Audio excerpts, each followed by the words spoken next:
to the computer. Okay, yo, welcome.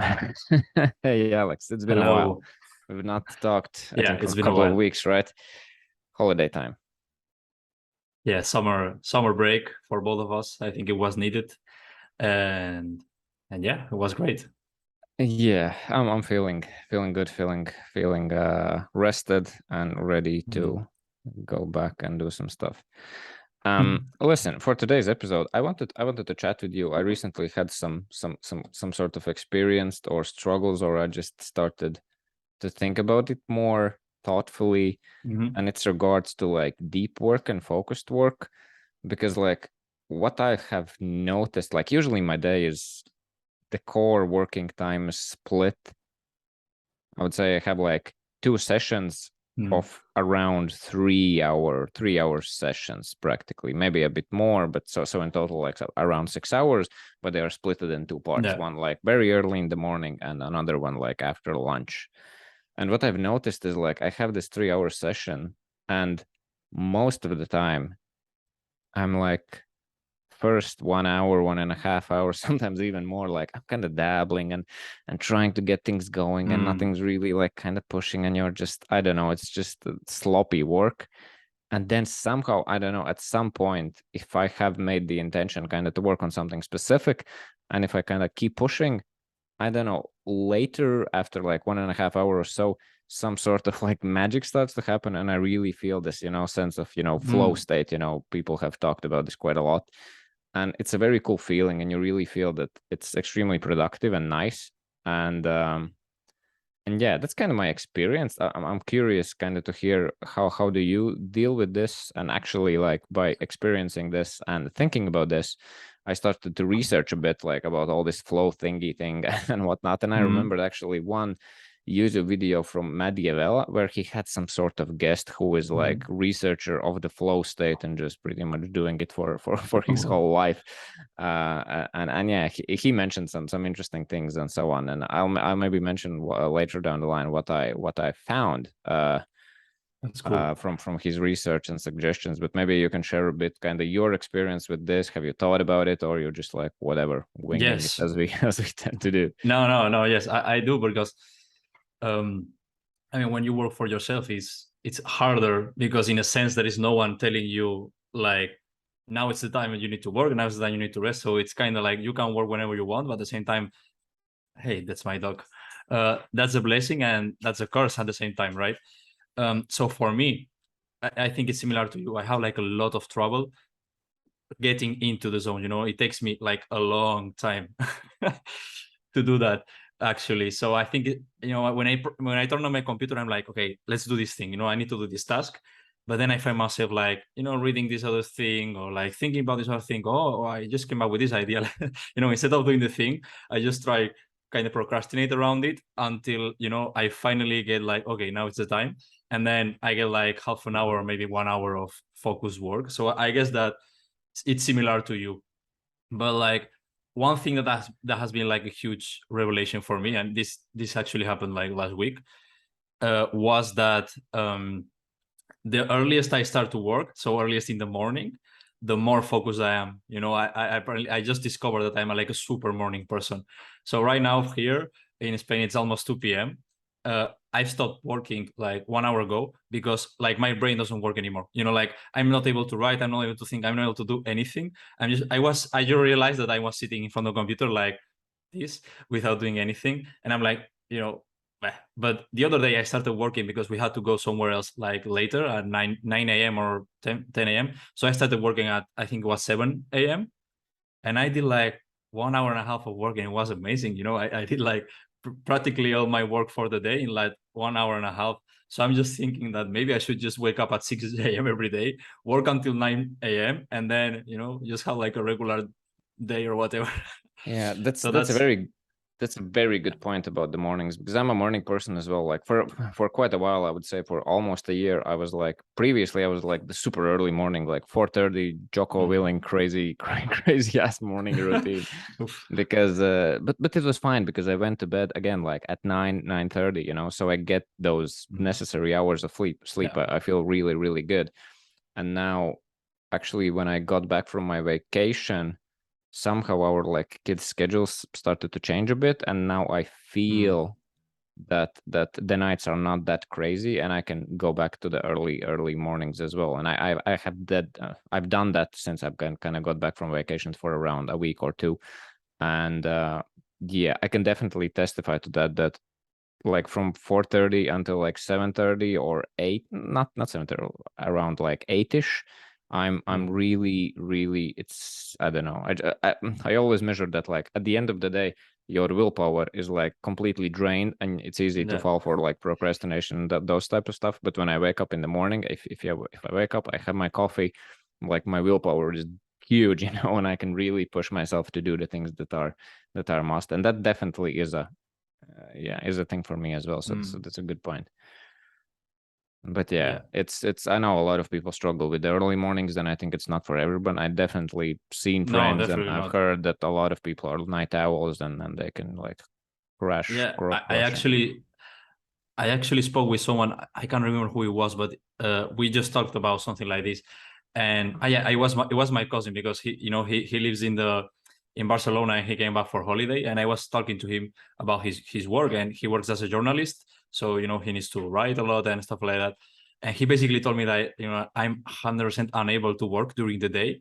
So it's like, for him, it's after 12 p.m. at night he starts, like his mind just like focuses, and he usually writes until like 4 a.m. or 5 a.m. and then he goes to bed and wakes up at like 12 p.m. But just because like the type of work that he does, and like the focus that requires, like writing like super long form articles, stuff like that, it requires like a lot of concentration. And I guess he just finds that concentration during the night, like that hours that almost everyone is sleeping.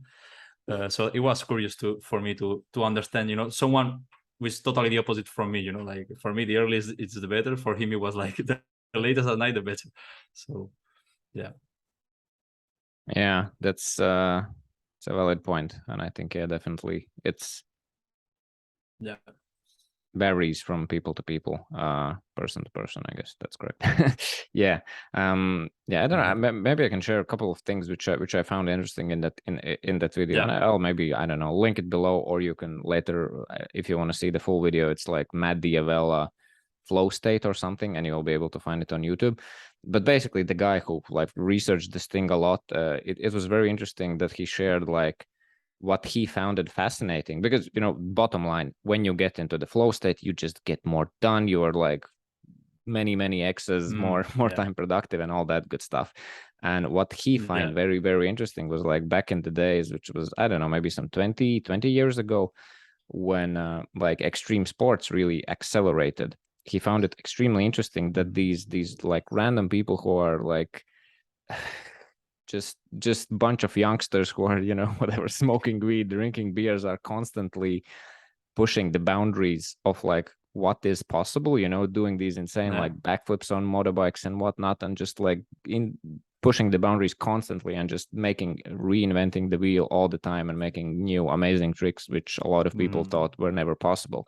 And now it's got into like complete craziness, and just people just jumping on motorbikes and doing like 4 flips and whatnot. I even don't know what's going on right now. And he found it very interesting. And then when he researched like how do you get in a flow state, he found like there are 5 flow triggers, which he calls like what can help you get into that flow state. And basically those triggers are risk, novelty, complexity, unpredictability, and pattern recognition. And like going back to those extreme sports, like a lot of those buckets were like checked, when they kind of tried to reinvent and do new tricks. And yeah, just by thinking about those triggers, I'm now thinking that when I get into a flow state, I think I can find that I'm probably tapping into the pattern recognition, because like when I actually try to push further, that definitely starts to happen as well. Like complexity, it's hard to start with the complexity, but when you kind of push yourself into complexity, it can get like really, really fun, and that actually like narrows your focus and makes you more into that flow state. And then I don't know, I guess there is some form of unpredictability as well, maybe, I don't know, not sure about that. And that was kind of interesting to think about it. And I think one thing which Matt Diavella shared in his video is that what he now does in order to get faster into a flow state, is that, for example, he's writing a new video script. He's not starting like from a blank page, but he's taking something like previously that he have written, and he starts with editing, because that is kind of pattern recognition, and that kind of triggers a bit that flow state, and then it's easier kind of to get things going.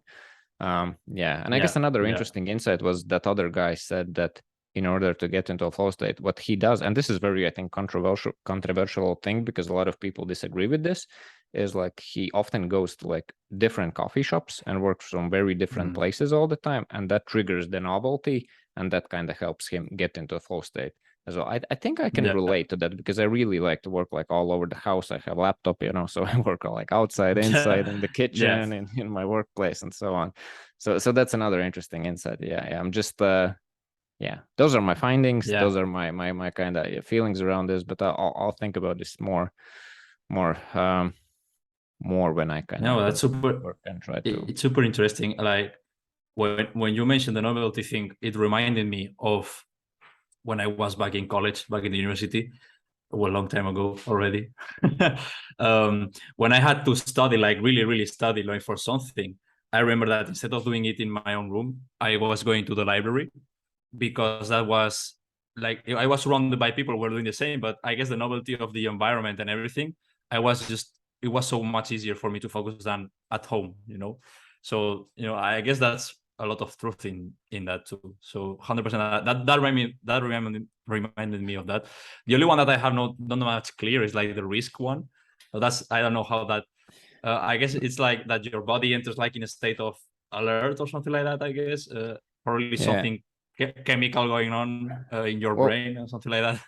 I don't know. It's hard for me to transition it to like a working desk, because I have some like extreme sports background as well. I've done like, and still do like downhill mountain biking, and I can completely understand it when it comes to like downhill mountain biking, because there's sketchy extreme track. Your focus is like full on, because if you do something wrong, you might like hurt yourself.